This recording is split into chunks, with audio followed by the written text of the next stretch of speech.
Okay, solve literal equations in terms of other variables. Now we get into the good old proper algebra.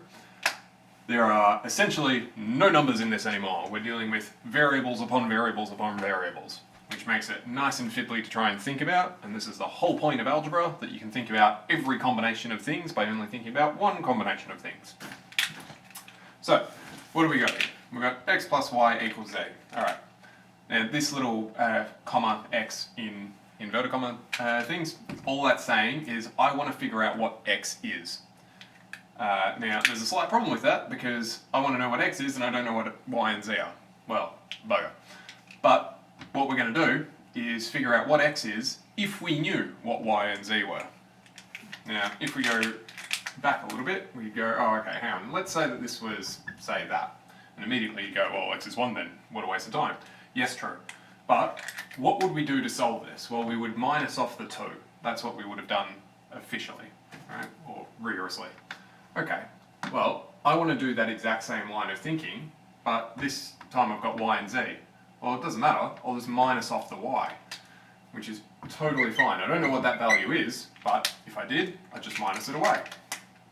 So you get x, y's cancel, z minus y, Done. And the way I know I'm done, I've got x by itself on one side, and then some mess of the other stuff. Interestingly, we don't care particularly how ugly this mess is. There is something to be said for making it as neat as you can, but generally, once you get there, you're done, you're happy. Cool, alright. A by b equals c. We want to get a by itself. Alright, well, what's stopping the a from being by itself? The b. How is it linked? They're multiplying. Okay, so I'm going to divide by b. Okay, AB divided by B, the B's would cancel. C divided by B. Done. That easy. As soon as you get it by itself, you're done. Cool, we want to get I by itself. Alright, we've got a bit more going on at this point. Well, fractions are usually the most hated thing, so let's get rid of that first. Times everything by J. Cool, so I've got H minus I times J, gives me JK, lols. Okay, from here, I want I by itself, so I'm going to minus off the H. This squeaky texter. Gives me JK minus H. And then lastly, I need to get rid of this negative, so I could divide by -1 or times by -1. Doesn't really particularly matter, I'll say times by -1. Just because it's easier to think about. Cool, so this becomes negative, this becomes positive. Beautiful. Now you'd be just as justified saying H minus JK by changing the order. That's totally fine. Irritatingly, you'll find a whole lot of answers for these things will be some different combination. However, it's incumbent upon you to figure out whether or not it's a valid different ordering.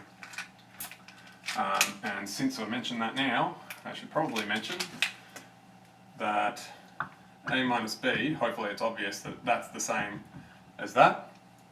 Very commonly, you'll see in the book, sometimes you'll have, the book will have this, but your answer will have negative b plus minus a. Your answer might have had that. All that's happened is that it's distributed out that negative out the front to end up there, trying to make it neater. But sometimes they'll double guess here because it'll actually have that version instead of the neater version. Unlucky. It just happens sometimes. So if you look at your answer and the one in the back and they don't look the same, don't give up straight away and go, God, I've done everything wrong. Take a look at it for a second and see if you can manipulate one into the other. If you get totally stuck, obviously just send out emails and we'll figure out what went wrong. Okay, next bit. Cool, so now I've got a whole bunch of physics and maths equations written up. I want to find H for this. Okay, well, H is there. I need to get rid of these two. They're all multiplying the H. So I can hit them both in one shot. I'll divide by m times g. Cool. Alright, so that's u over mg equals h. Done. That easy. Cool. Next guy. I want m by itself. Okay, well this time I've actually got some numbers in, so maybe I'll take this a bit step by step. It's a half times mv squared. Okay, how do I get rid of a half? Well, it's half times, so that's dividing by a half. people don't typically think so well when they're dividing by fractions though, so how else could I get rid of a half? Well, I could times by 2. So I'm going to say times by 2. Now you could say times by a half, that's totally fine. Sorry, divide by a half, but usually people stuff themselves on that. So k times 2 is 2k, half times 2, kill each other, mv squared. We still want m by itself, this v square's in the way, so it's m times that, so let's divide by that. And I'm not too keen on how pale that red's going. So we've got 2k all divided by v squared equals m by itself. Beautiful. Bear with me while I just change out the text up. Oh, this one's looking newer. Oh yes, much better. Okay. Alright, next guy. So, we want a out of a squared plus b squared equals c squared. Okie dokie, well, there's a, I would square it, then I would add b squared. So get rid of the last thing first, get rid of this b squared. There's my blue, there it is. So I've got a squared, these two kill each other, so I've got c squared minus b squared. Okay, I want to get rid of this squared. What's the opposite of squaring? Square root, which is that symbol. Okay, so square root of that would appear to be a, and then square root of c squared minus b squared. Couple things to note. This does not equal c minus b. Square root goes over the top. You can check this by saying things like, okay, let's say c was 5, b was 4. Okay, 5 squared would be 25, 4 squared would be 16, so 25 minus 16 would have been 9. Okay, and then I want to take the square root of that, so it should be 3. Alright, but if I go down here and say 5 minus 4, that ain't 3. So you can verify that that definitely doesn't come true. There's one other thing, that's getting a little bit technical, but we've got to be careful about it. This should have a plus minus on the front. Now what's going on there? Well, if I say, I'll put this down, I'll put it down here. If I say x squared equals 4. Okay, what is this actually saying? It's saying some number multiplied by itself equals 4. And you would be forgiven for saying, well, that's obviously 2. You're not wrong, but you're not right either. Because, what if I had negative 2? Negative 2 times by negative 2 also equals 4. So, whenever you take a square root, there should always be a plus minus in front of it. Unless you've got reason for excluding it for a certain application. But in pure algebra, every time you take a square root, should be a plus minus in front. Okie dokie. Over here, we've got volume of the sphere. Okay, we want r. Great. Okay, well, r's cubed, then it gets multiplied by pi, then it gets multiplied by 4 on 3. Okay, well, first thing I want to get rid of the fraction, so I'm going to times by 3, times by 3. So I get, 3b equals 4 pi r cubed. Okay, I've got the 4 and the pi multiplying the r, so I'll divide by both of those in one hit. Divide by 4 pi. Gives 3v on 4 pi equal r cubed. Okay, well, similar to how we got rid of the square root, we've got to get rid of a cube root. Symbol for that is a 3 in front. If there's no symbol, it's implying a square root, so it's implying a 2 in there. But this is not a 2, so we need to specifically say, oh, it's a cube root, a third root. So we go cubic root of all of this stuff equals just r. Okay. Now you might ask, oh hang on, shouldn't we put the plus minus on this? It turns out no, for the very sneaky reasons. We say x cubed equals 8. With a little bit of thought, you might get to the point of saying, oh, x is 2, because 2 times 2 times 2 is 8. And if you try negative 2, negative 2 times negative 2 times negative 2, got 3 negatives in there. First 2 will cancel, but then I've still got that third one. Well, that's still a negative. Well, then I can't turn negative 2 into positive 8 by cubing. So there's only the positive version. And the long and the short of it is, if it's an even power, then you'll get plus minus. If it's an odd power, then you'll just get the one side. Either positive or negative. Okay. Next guy, y equals mx plus c. Cool, we want x by itself. Okay, if I had x, I'd multiply by m, then add c. Get rid of the last thing, so minus off that c. y minus c equals mx, and then the c's cancel. Cool. I want x by itself, so divide by the m. So I've got y minus c all over m equals x. Beautiful. Next guy, I want a by itself. Alright, well, I've got a mixed in with all this, and then I would add this. Alright, I'll just get rid of all that in one shot then. I'll minus off ut. Okie dokie. So I've got x minus ut equals a half at squared. Okay, well, this half's looking the most complicated. How do I get rid of a half? Well, I could times by 2. Keep in mind we're multiplying, so every term has to cop that. So I get 2x minus 2ut equals at squared. Okay, I want a, so I can divide by t squared. And again, it's dividing, so multiply, divide, all the terms have to cop it. So I can go 2x minus 2ut all over t squared equals a. I'm not particularly keen on that blue line up. Do I have... Yes, I do. How's that look? Ooh, much better. Alright, so I've got this. Beautiful. Now, the more complicated your expression gets, usually, the more ways there are of representing it. Notice that I've got t on top and the bottom here, but I've got a minus in between, so I can't just cancel all of it. But what I can do is separate this into two fractions. I could have 2x on t squared minus 2, and then I'd have ut over t squared. Alright, but if I have that, I could cancel one off, like so. So those are both as valid as each other. You could potentially see either in the back of a book, and you should be happy to convert between one and the other. Okie dokie. Next thing. Alright, we want a by itself. Well, hang on a minute. We've got two a's. How are we going to do that? How are we going to get one of them by ourselves? Well, if we go back to thinking about, hang on, when we had that before, how did we deal with it? Well, they're like terms, so we add them. But we don't know what the numbers are. How are we going to add them?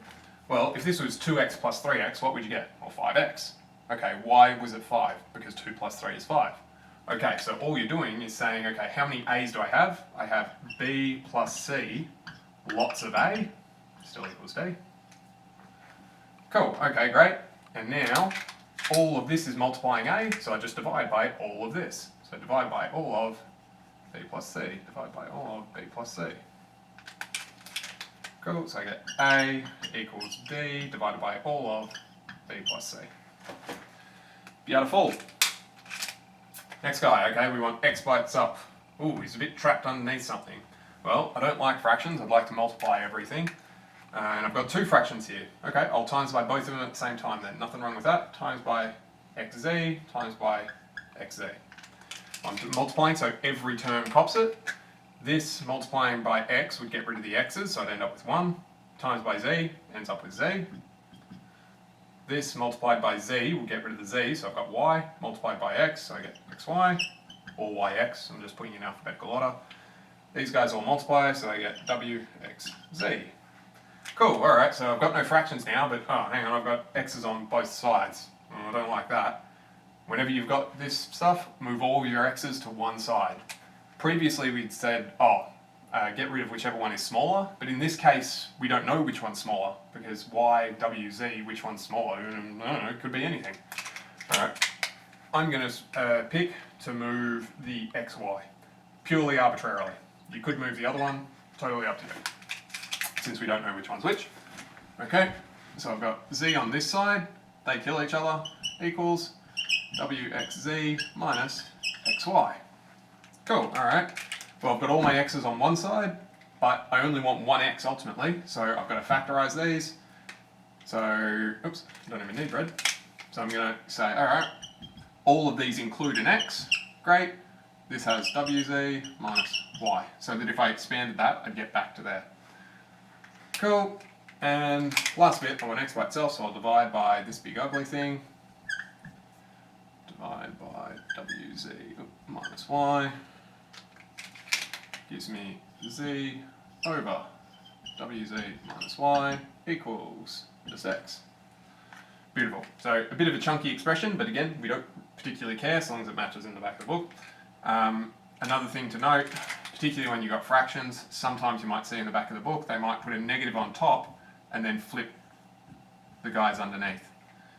Because this is the same as that. I've just put a negative out front, but then I move the negative from the front up to the top. So you can see these different negative versions of each other turn up. You just have to manipulate a little bit, which takes a little bit of practice, but eventually you get used to it and you can go, oh, hang on, it doesn't match. Oh yeah, it is the same. Or sometimes you're like, oh yeah, I think that's the same, and then you fiddle around, you go, oh, hang on, no, it's not the same. Or probably stuffed up. Every once in a while the book stuffs up, so there you are. Okay, last bit, super complicated one, just to be annoying, which is always fun. Okay, we want to get v by itself. Alright, well v's stuck in a whole lot of stuff. Well, first things first, this is a fraction, don't like fractions. So let's multiply by everything that's on the bottom. So root 1 minus v squared on c squared, 1 minus v squared on c squared. So now I've got gamma, is that, it's a Greek letter, multiplied by the square root of 1 minus v squared on c squared equals, well if I times by that, I'll just have 1 on this side. Cool, I want v by itself, so I'm going to start dismantling, so I'll divide by gamma. So I've got square root 1 minus v squared c squared 1 over gamma. Okay, I've got a square root, opposite of square root is to square. So I'm going to raise this to the power of 2, raise this to the power of 2. So I've got 1 minus v squared on c squared equals 1 squared is still 1, gamma squared is just gamma squared. Okay, well, I've got this 1 out the front here, I can get rid of that, so I'll minus 1 off both sides. So I've got negative v squared on c squared equals negative 1 on gamma squared. I've got negative equaling a negative, so I can times everything by negative 1. Gives me v squared on c squared equals, in fact, actually, just to save a little bit of space here, I'm just going to do the following. I'm just going to say a negative equals a negative. Well, that's fine. If I times both by negative 1, I can turn them both into positive. Beautiful. Times by c squared, times by c squared, gives me v squared equals c squared on gamma squared, because c squared is the same as c squared on 1. And then lastly, get rid of the square, so square root, gives us v equals root c squared on gamma squared. Don't forget, you got plus minuses on this. Did I do that in green? Yep, plus minuses on this because we took a square root. And there's one final thing, we've got 2 squares in here, so what we can do is say, oh, that's the same as c on gamma with a plus minus, because we can change this into c divided by gamma, both squared, and then square root, so the squared and square root would cancel out. It's not super imperative if that gets a little bit sticky for you currently, but we'll get there eventually. So that's it. For the most part, this thing is all about just letting go of having to have numbers. It's very much about just thinking through, okay, what do I want? Okay, what's in my way? And then just shoving off whatever's in the way, and not particularly caring how ugly it gets on the other side. At least not for now, anyway. Make sure you only end up with whatever variable you actually want, and it only appears once everywhere. That's that. Beautiful. Cool. Excellent. There's worksheets relating to this, not just textbook stuff, that can get a little bit difficult, which is good, because the more difficult stuff you can have a crack at now, the better your understanding ends up being. Cool. Give us an email if you get stuck. Otherwise, good luck.